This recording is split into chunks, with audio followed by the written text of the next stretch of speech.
In the middle of a frozen forest on Planet Zero's, the wind howled through the dark trees like it was alive. Snow fell slowly from the black sky. Covering the ground in silence, a single human moved carefully through the cold. His name was Cole. A scout from Earth on a quiet mission to collect samples and stay unseen. But tonight, something felt different.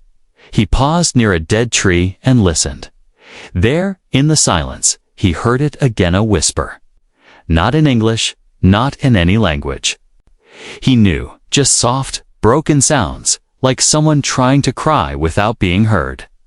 He followed the voice, carefully stepping over broken roots and thick snow. The light on his wrist flickered as he scanned the area. The sound grew louder, desperate, closer, then suddenly, he saw something small move between the trees, a flash of silver. A faint glow of red eyes. Cole raised his scanner and aimed his light. And there she was, a tiny alien girl, no taller than his chest, with sharp features, silver skin, and wild white hair tied back with broken rope. She wore torn armor made of bone and metal. Her hands were shaking, holding a broken hunting bow. One leg was bent wrong, clearly injured. Her eyes glowed faintly as she stared at him, both afraid and ready to fight before Cole could speak. She lifted a small, curved knife and pointed it at him. Her lips moved, but the words didn't come. She stepped forward, then collapsed. Cole rushed forward, checking her pulse. She was alive, but cold, weak, and bleeding. He looked around. No other movement. No tracks except hers. He carried her to a nearby cave, half buried under snow. Inside, he started a small fire using his emergency kit. He wrapped her leg gently and placed a heating pad under her shoulder. The alien girl didn't wake, not for hours. Cole sat near the fire, watching her breathe. Her body was small, but covered in scars and dirt. He wondered how long she had been out there. Finally, she moved. Her eyes opened slowly. She stared at the fire, then at him. Her mouth opened, but no sound came at first. Then, Sue whispered something too soft to understand. Cole activated his translator. "Can you speak?" He asked gently. She blinked, then whispered again. This time the translator caught it. "Don't leave." He leaned closer, surprised. "I won't," he said. "You're safe now." She stared at him, her eyes full of something more than pain, shame, anger, fear. "I need your strength," she said, struggling to speak clearly. Just for a while, Cole tilted his head. "Strength." She tried to sit up, but fell back with a grunt. "They're coming," she said, her voice shaking. "They want me dead." Cole felt a chill not from the cold, but from her words. "Who's coming?" He asked. "Kshatriy," she said. "My own." Cole didn't know much about her species, but he had heard of the Kshatriy, a tribal alien race known for being fast, aggressive, and proud warriors. She looked away. "They say I'm too small, too weak. I failed my trial. They threw me into the wild to die alone." Cole stared at her. This girl, this huntress, was a warrior. She looked like a child, but her scars told a different story. "They'll find me," she whispered. "They'll finish it." Cole sat back, watching the flames flicker. He didn't plan to get involved. He was only here for data, for a mission that didn't include saving strangers. But then she reached out with her weak hand and gripped his wrist. "Please," she said. "Lend me your strength, human." Her fingers trembled. Her voice cracked, but her eyes stayed fixed on his. And in that moment, Cole didn't see an alien. He saw someone left behind, someone trying to fight with everything she had. He took a slow breath, then nodded. "All right," he said, "but you need to stay alive first." The girl closed her eyes, not in sleep, but in relief. Outside, the snow kept falling. The wind screamed through the trees, and far away, something moved in the darkness, following old tracks, sniffing the air for weakness, for prey. But inside that small cave, a promise had been made. A tiny huntress had asked for strength. And a human had said yes. Asterisk by morning. The snow outside the cave had buried the entrance halfway, making it harder to see out, but easier to stay hidden. Cole placed a small heat shield over the fire to stop the smoke from rising into the air, then quietly checked the scanner on his wrist. Still no signs of movement nearby, but he didn't trust it fully. He looked over at the alien girl, Nira. That's what she had whispered when he asked her name. Her body was still, but her eyes were open, awake and alert, watching him from the shadows. "You're lucky I found you," Cole said softly, not expecting a reply. Nira slowly sat up, holding her ribs. Her face was serious, not afraid, just calm and cold, like a hunter studying her prey. "You didn't find me?" she said, her voice rough. "I cried loud enough for you to hear." Cole raised an eyebrow. "That was on purpose." She gave a slight nod. "I didn't want to die alone." There was silence between them for a moment, only the crackle of the fire and the wind outside. Then she looked at him and said, "I owe you the truth." He sat down beside her. "Ready?" "To listen. I am Kshatri," she began. "Our people live by one rule: strength decides worth. Only the strong lead, fight, and survive. Weak ones are left behind." She looked down at her broken leg, her hands, the torn armor she still wore. "I was chosen for the blood trial. Every Kshatri girl must pass it to earn the right to be a true huntress." Cole asked, "What's the trial?" She took a deep breath. "A week in the wild, alone, no weapons, no help. You must bring back the fang of a beast, fresh kill, and no wounds." Cole frowned. "But you were bleeding when I found you." "Your bow was broken." Nira's lips tightened. "Because I was betrayed, my cousin and 2 others followed me. They were not supposed to, but they wanted to make sure I failed." Her eyes grew hard, filled with fire. "They broke my bow, pushed me into a pit, and left me there. I barely crawled out." Cole clenched his jaw. He had seen this kind of cruelty before, not just on alien worlds, but on Earth too. When power meant control, and control led to abuse, they said I was too small to be a warrior. She continued, "Too weak, too soft, but I'm not." Her voice was shaking, but not from fear, from rage. "I fought a razor beast with only a bone shard. I tore out its fang. I survived." Cole looked at her in surprise. "You still have the fang?" She reached into the cloth pouch tied to her belt and pulled out a sharp, blood-stained fang, nearly the size of her palm. Her fingers clutched it tightly, like it was the only proof of her life. "I did what the trial asked," she said. "But they won't let me return. Not like this. Not injured," Cole sighed. "So they'll hunt you." She nodded. "To keep their pride. They can't allow someone like me to return and speak. If I show the truth, the system breaks." He stared into the fire, then looked at her again. "Why ask for my strength?" She hesitated. "Because I saw you weeks ago." He blinked. "What?" "I saw your ship land from the cliffs. I watched you move through the woods. You moved like a soldier. Not just an explorer." Cole didn't reply. She wasn't wrong. His mission wasn't just about plants and samples. He had combat history. Things he didn't talk about anymore. "You're stronger than you look," she said. "Not just your body, but your mind." He smiled slightly. "You're not bad at reading people." She looked away. "I don't want to be saved. I want to fight, but I need to stand first. I need help training, moving, healing, and then I will face them again." Cole studied her. This tiny alien girl who had been cast out, hunted by her own kind, and still spoke of fighting them face to face. "You think you can beat them?" he asked. She didn't hesitate. "I will." He nodded. "Slowly, then let's make sure you can."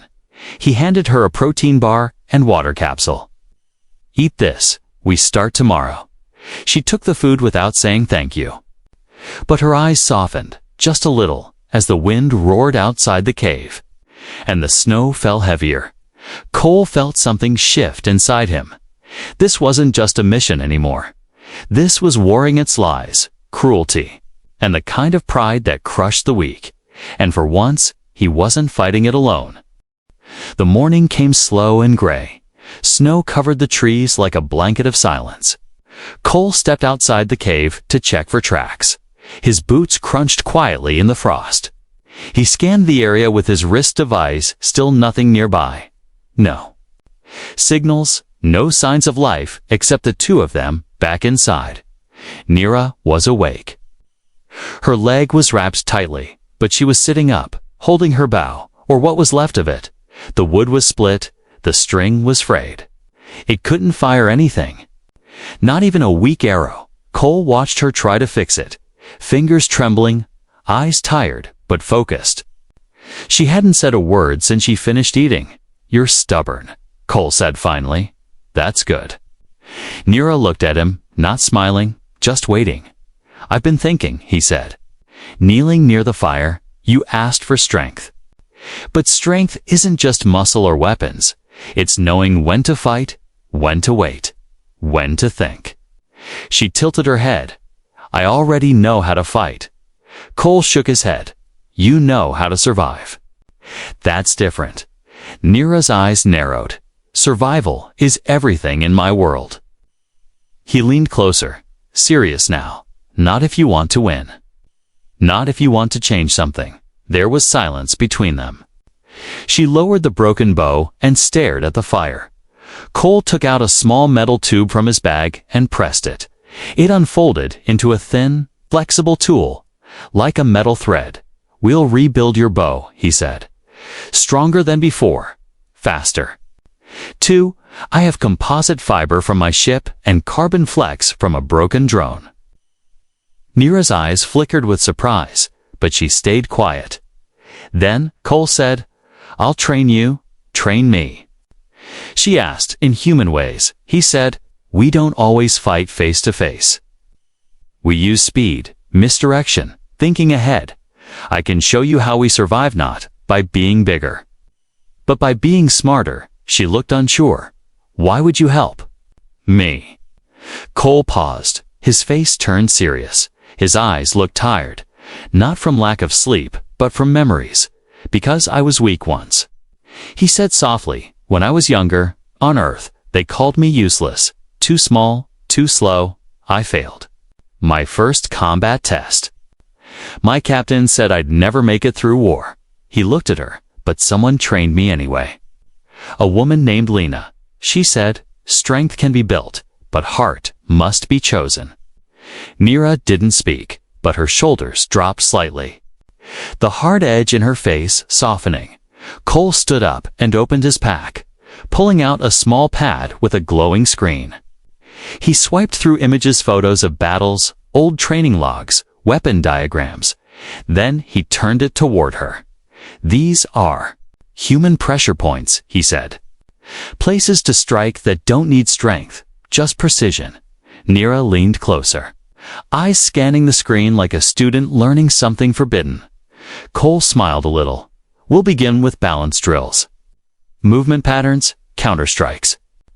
Then we'll rebuild your accuracy with the bow." She nodded slowly. "When?" "Now," he said, tossing her a wooden stick. "Your leg won't let you run, but we can train your upper body." The next few hours passed with a crackling fire beside them and soft grunts filling the cave. Cole showed her how to shift weight without wasting energy, how to strike fast without losing balance. She failed again and again, but never stopped trying. Her hits were sloppy, but each time they improved. Her small frame moved faster with each strike. Her eyes burned with determination. By sunset, she was sweating, breathing hard, but her hands were steady. "You've got good instincts," Cole said, handing her a flask of water. "But instincts alone won't save you next time." Nira took a long sip and nodded.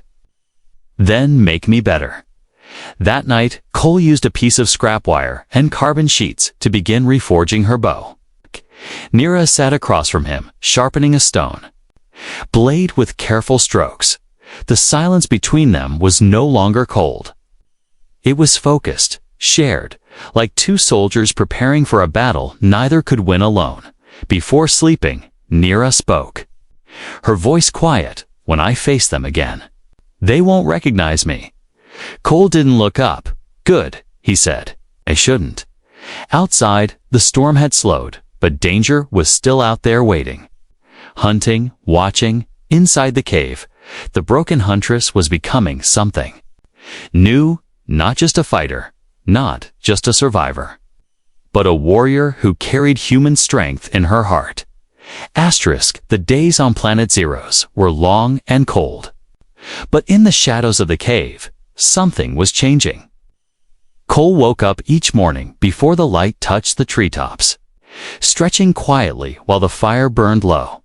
Beside him, Nira was already awake most days, sitting cross-legged with her. Sharpened blade resting in her lap. Her eyes were always alert, her face focused. They didn't speak much while training. They didn't need to. The movements said enough. Cole taught her how to shift her weight without sound, how to blend into the trees, and how to read wind direction using just the scent of leaves. At first, Nira struggled. Her injured leg slowed her down. Her balance was off. Her frustration showed in every grunt, every breath, but she never gave up. Cole admired her for that. He had trained humans before, strong ones, loud ones, proud ones. But Nira was something else. She was silent. Small, broken, yet filled with something rare. Fire. They practiced with wooden sticks first. Cole showed her how to turn her weakness into traps, how to bait an enemy, how to wait for the right moment to strike. Don't fight their strength. He said, make them fight your mind. Nira listened to everything. Sometimes she failed to move 5 times in a row, but by the 6th, she did it faster than Cole expected. In the evenings, they worked on her bow, using materials from Cole's ship and parts salvaged from broken drones. They rebuilt it piece by piece. It was smaller than a human bow, but faster, deadlier. They carved the limbs from carbon fiber. Flexible and light, Cole attached a tension core inside, giving it more power with less pull. When it was finally finished, Nira held it like it was a part of her body. She didn't smile, but her hands stopped trembling when she touched it. Then came the arrows. Cole taught her how to make them from scratch alien bone tips, feathered fins, smooth shafts of dried wood. Each night, she made 3. Each morning, she fired them. At first, she missed. Then she started hitting trees, then narrow rocks. On the 5th day, she hit a squirrel-sized creature in the eye from 15 meters away. She said nothing, but when she looked at Cole, her eyes were burning with quiet pride in between all the training. They spoke little, but when they did, it mattered. One night, while resting beside the fire, Nira asked, "Why do humans fight?" Cole thought for a long time, staring into the flames. Not always for power, he said. Sometimes to protect, sometimes to prove something, sometimes because we're scared. Scared of what? She asked. Losing who we are. He answered. She nodded slowly. That's why I fight too. Cole looked at her. Do you know who you are now? She didn't reply at first. Her eyes looked distant, like they were seeing the past. I was just a girl trying to be like them, she whispered. But they hated me for being small, for asking questions, for feeling too much. She turned to him. Now I want to be someone they can't control. Cole nodded. Then fight like someone they don't understand. That night, something changed between them. Not as teacher and student, but as equals. Warriors with shared scars, but the quiet didn't last. On the 7th night, as they slept, a branch snapped outside the cave. Cole opened his eyes instantly, grabbing his weapon. Nira was already awake, bow in hand, one arrow ready. They waited, breath frozen in the air. Then came the sound again, closer this time. A soft scrape of claws on stone. The slow sniff of a nose against snow. Nira's eyes narrowed. "Scout," she whispered. "Yours?" Cole asked. She nodded once. "Shatri sent to track me." Cole moved toward the entrance. Careful, quiet. Then he saw it, a tall figure with silver armor and glowing eyes crouched near the trees, sniffing the air like a beast, without a word. Nira stepped out, aiming her bow. The scout turned sharply. Surprised, too late, she fired. The arrow pierced its shoulder. It roared and lunged forward, but Nira rolled aside, slicing its knee with her blade. It stumbled. She climbed onto its back and pushed her blade through its neck. Clean and fast. The body fell still. Cole stood frozen for a second. Not because of fear, but because of her. She didn't breathe hard, didn't cry, didn't smile. She just looked at him and said, "I'm ready." In the shadows of the forest, the huntress was no longer hiding. She was preparing. The body of the scout lay cold in the snow. Its armor cracked, its eyes dim. Cole helped Nira move it into the woods and cover it with thick branches. They left no signs behind. Not a single broken twig or drop of blood in the open. The snow would hide the rest. Back in the cave, the fire was silent. Only soft embers glowing red.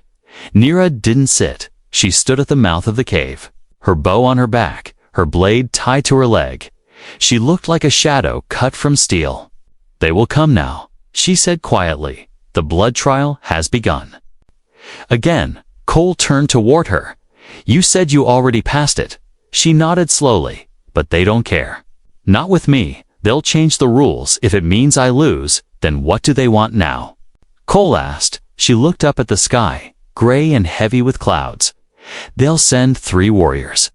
She said, "Stronger, faster, trained from birth. I must defeat them in the trial ring, alone, in front of the elders, and if you win." Cole asked, "They have to accept me as a true huntress." She said, "They won't like it. But they'll have no choice, and if you lose?" Nira didn't blink. "They'll kill me." Cole clenched his jaw. "Then, I'm coming with you." She turned sharply. "No, you can't interfere. If you step in, they'll call it false. They'll say I used human help." He sighed. "I trained you, helped rebuild your bow. That doesn't matter." She said, "They can't prove it, but if they see you in the ring, everything ends." Cole looked at her, quiet for a long time. Then he nodded once, slowly. "Then you fight, and I'll watch." The next day, they traveled. Nira led the way. Limping slightly but moving fast, she knew the forest well. Her tribe was not far hidden in a valley behind the stone cliffs. As they approached, she stopped. At the edge of a clearing, ahead was a circle of stone, old and cracked, with carvings of Kshatri huntresses holding blades and bows. Around the circle stood dozens of alien figures, tall and powerful, with armor that shimmered in silver and black. At the far end sat the elders, robed and silent, their faces covered with bone masks. Nira stepped into the circle. Her presence drew gasps and whispers. "She's still alive." Someone said, "She came back." Another whispered. Cole stayed hidden in the trees, watching, hands clenched, ready to move if needed. A tall warrior stepped forward from the crowd. His face was scarred, his arms thick with muscle. It was Nira's cousin, the one who had betrayed her. He looked at her and laughed. "You're limping already. This won't take long. I'm still standing." Nira replied, her voice calm. The first challenger stepped into the ring, a female warrior with twin blades and eyes full of hate. The gong sounded. The fight began. The warrior rushed in, blades flashing. Nira ducked low and rolled to the side. Her bow snapped up, an arrow flew, hitting the warrior's shoulder. She screamed and charged. Nira dropped her bow and drew her blade. They clashed, steel against bone. Nira twisted and slid under the warrior's swing, striking her leg. The warrior fell. Nira kicked the blade away and pressed her own blade to her neck. "Yield," Nira said. The warrior spit blood and passed out. The elders said nothing, but a second warrior stepped forward, taller, faster. Carrying a chain whip that sparked with energy, the gong rang again. This time, Nira moved carefully, waiting. The whip cracked in the air, cutting the edge of her arm. She backed up, her eyes scanning for patterns. Cole watched from the shadows, barely breathing. Then, just as the whip came again, she stepped forward instead. Of back, diving under it, she slammed into the warrior's chest. Driving her blade between the plates of his armor, he gasped and dropped. The final challenger entered the ring. Her cousin, the betrayer. He smiled coldly. "You've grown stronger," he said, "but not enough." The gong rang. He moved like a beast, wild and fast. His blade cut across Nira's leg. She cried out but stayed on her feet. Cole tensed, watching her bleed. "You can't win," her cousin said, slashing again, but Nira caught the blade with hers, twisted it, and brought her elbow down on his arm. It cracked. He howled. She dropped her blade, pulled an arrow, and stabbed him in the side. He collapsed to one knee, breathing hard. Nira stepped back, bloody, shaking, but standing. She aimed her bow at his face, but did not shoot. "I could kill you," she said, "but I won't. Not because I'm weak, but because I'm more than what you made me." She turned to the elders. "I passed your trial twice. I stood alone. I fought alone. I am a huntress, or none of this means anything." The elders were silent for a moment. Then one stood. "You are Kshatri," the voice said slowly. "You may claim the mark." The crowd watched in silence as Nira raised her arm and pressed her bloodied hand to the ancient stone. From the trees, Cole exhaled for the first time in minutes. She had done it, but the war inside her was not over yet. Nira stood inside the stone circle, blood drying on her arms. Her breath was heavy, but her eyes were calm. All around her, the Kshatri watched in silence. Some looked impressed. Others looked angry, but no one spoke against the elder's decision. She had passed the trial, not once, but twice. She had fought without mercy, without help, and most importantly, without fear. But she knew it wasn't over. She turned and looked to the edge of the forest. Her eyes met Cole's, hidden among the trees. He gave her a small nod. She gave one back, but as she turned toward the elders, a sudden voice cut through the quiet. "Stop." It was her cousin, still kneeling, blood running down his side. His voice was weak, but his eyes were full of pride and rage. "She cheated," he shouted. "She trained with a human." Gasps filled the air, heads turned toward the trees. Cole stepped forward without hiding. The elders rose slowly, their masks glowing in the sunlight. "Is this true?" the lead elder asked, his voice cold. Nira stepped in front of Cole. "He didn't fight my battles," she said. "He only showed me how to stand. I did the rest myself. That is not our way." One elder hissed, "A huntress must rise." "Alone she did," Cole said. "Speaking for the first time, you left her broken, bleeding, betrayed by her own. You threw her to die and called it tradition." The warriors stirred, some growling low, but none moved. "She survived because she learned," Cole continued. "And that scares you, doesn't it? That a girl you tried to erase came back stronger." The elders were quiet. Their power was slipping, and they felt it. Nira turned and faced the crowd, her voice clear. "I didn't ask to be weak. I didn't ask for betrayal. I only asked for a chance to fight." She raised her hand, showing the blood-marked palm. "I earned this with pain, with silence, with my own blood. What else do you want?" Her cousin stood shakily, holding his side. "We want you to finish it," he said. "Fight me again, in the pit, in front of everyone. Only one of us leaves alive." Cole moved forward. But Nira held out her hand, stopping him. I accept. She said, but on my terms, the elders agreed, too proud to back down now. The old rules were strong, but blood demanded answers. By nightfall, the trial pit was ready. A deep circle surrounded by stone, lit by fire torches and filled with watching eyes. Nira stood on one side, her bow slung across her back, her blade tied to her arm. Her body ached, but her mind was clear. Her cousin stood across from her, his wounds freshly wrapped, his armor reinforced. The gong rang. He charged first. His blade came fast and hard. Nira blocked it, rolled to the side, and kicked his knee. He grunted and struck back. Slicing her shoulder, she spun and fired an arrow. It hit his arm. But he kept coming. The crowd shouted. The fire roared. They fought like shadows, fast and brutal, blood marking the stones. But Nira was different now. She didn't fight with rage. She fought with purpose. She dodged with precision, struck with timing. Cole watched from above, unmoving, his hands clenched, but he trusted her. Her cousin roared and swung wide. She ducked and stabbed his thigh. He fell to one knee, panting, blood dripping from his mouth. "You can't win," he gasped. "You'll always be the runt."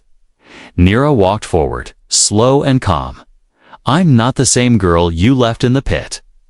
She said, "You broke my body, but not my will." She raised her blade, held it steady. Everyone held their breath. Then she threw the blade aside. "I don't need to kill you," she said. "I've already won." The crowd was silent.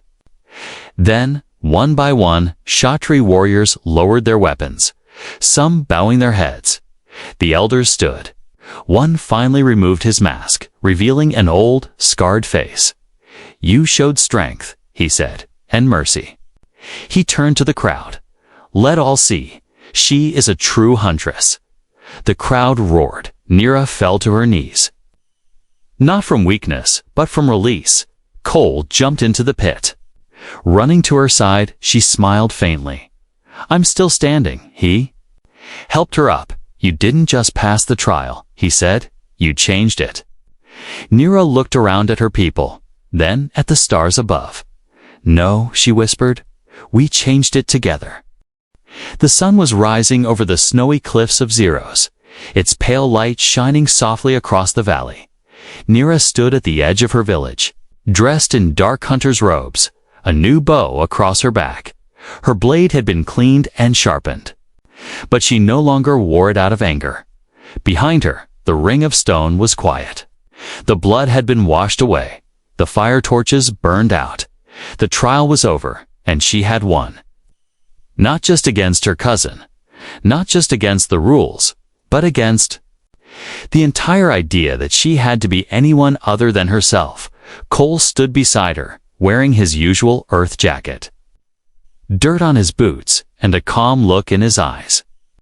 "They're watching you," he said softly. "Every single one of them, I know." Nira replied, "Let them." Her people stood behind her, silent and unsure. Some still held doubt. Some carried old beliefs like chains around their necks. But many had begun to see differently. A few younger girls whispered her name. One of them even carried a small handmade bow, copying Nira's movements from the fight. The elders had not spoken again after the final trial, but they hadn't stopped her either. That was enough. Nira turned to Cole. "You could leave now," she said. "Your mission here is over." He looked down at the snow, then back at her. "And what if I don't want to?" She tilted her head slightly. "Why would a human want to stay in a place like this?" He gave a small smile. "Because there's something worth protecting here." Nira looked away, but her lips curved into something close to a smile. She led him to the high ridge above the valley. From there, they could see the forest stretching for miles, white and wide. "This was always my dream," she said quietly. "To become a true huntress, to lead others like me, to show that being small doesn't mean being weak. You've done it." Cole said, "Not alone," she replied. "You stood beside me, even when I had nothing to offer. You had more than you knew, he said. Courage, fire. The will to stand again and again. That's more than most. She reached into her pouch and pulled out something smaller mark made of bone and cloth, a Kshatriya hunter's bond. She held it in both hands, then stepped closer and pressed it into his palm. This means you are trusted, she said, not just by me, but by the old spirits, the forest, the tribe. It is given only once. And never taken back. Cole looked at it, then at her. Are you sure? I've never been more sure of anything, she said. They stood in silence. The cold wind moving around them like a whisper. Days passed, and the village slowly changed. Nira began teaching the young huntresses, not with shouting or fear but with care, with purpose. She taught them the human ways to balance. Strategy, patience. She showed them how to think, not just react. Cole stayed by her side, helping build training grounds, tracking supplies, even showing the young ones how to fix gear using Earth tech. He never told them what to do, he only showed what was possible. One evening, as the stars blinked to life in the dark sky, Nira sat near the fire with Cole, the younger girls asleep nearby. You were never just passing through, she said, were you? He looked at the flames. Maybe I thought I was, he said. But you reminded me of something. I'd lost a reason to fight, not just survive. She looked at him, her voice softer than before. And now I stay, he said, not as a soldier, not as a savior, just as someone who believes in what you're building. Nira nodded slowly, then leaned back against the tree. You know, she whispered, when I was alone in that forest, bleeding, cold, I thought I would die. I accepted it, and then you came. She added, and you didn't save me. You helped me save myself. The fire cracked gently, warming the space between them. In the distance, the forest no longer seemed like a place of danger, but one of stories, of change, of rebirth. The girl once cast out had returned as a leader, and the human once lost in missions had found purpose in her fight. Together, they had rewritten what strength meant, what honor meant, and in doing so, they had changed not just each other, but an entire world.